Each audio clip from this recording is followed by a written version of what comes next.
Hi there, it's Natasha and thank you so much for joining me today. I am popping in today to do a quick technique with you guys using the jelly plate. I am putting on some black ink. This one happens to be the Dina Wakley one, but any black ink I think seems to work. And I want a pretty thin layer, so I put on way too much black here, by the way. And I have some pages from, I think, a National Geographic book. This one is a zebra. So all I do is just put the magazine page down and then pull it up and then put some white, I'm using Nina cardstock to pull the print off. So here I go again with the black paint, and again you want quite a thin layer, almost so that you can kind of see through it, just about. So I have this panda here that looks kind of cute, and again I'm just pressing down nicely with the magazine page and making sure I get all over, and then I'm going to lift it up. And there's the panda, and then I have a plain white piece of paper and I just pull it like a normal print. So just pull it up and there is the panda. And I think sometimes you can go again and get another kind of ghost print off it, but most of the time I find that it's too light.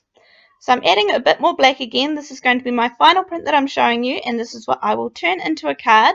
So I'm just browering off when I think I have too much ink there. And I have this gorgeous photo. Again, I think this is from National Geographic. And I am just spreading it all over, using my sleeve to make sure it's all got really good contact.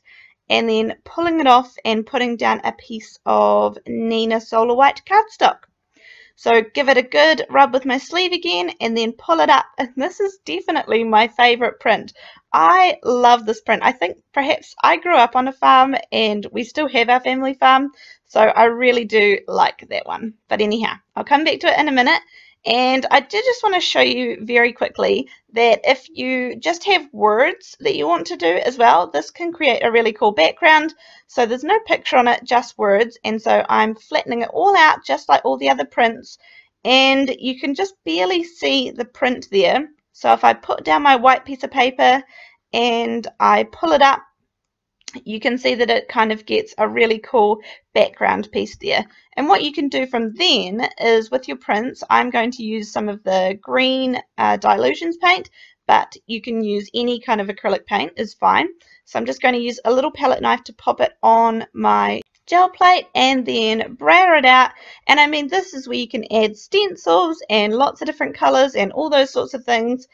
You can kind of go to town from here as per usual with a gel plate, but I'm just quickly showing you that you can add color on top of your prints, and you can see there that is the first one that I pulled, and the one to the left of the screen, this one here, is the one that I pulled second and didn't color.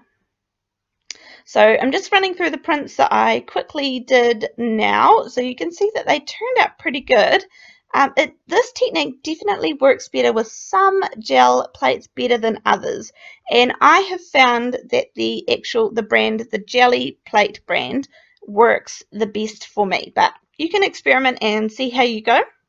Now all I'm doing, I'm just cutting this out with a plain rectangle. You could just use a paper trimmer too, because same thing, it hasn't got any stitching or detail on it. It's just a plain rectangle, because I think this makes the cutest front to a card. I don't want to change it. I don't want to really do much to it.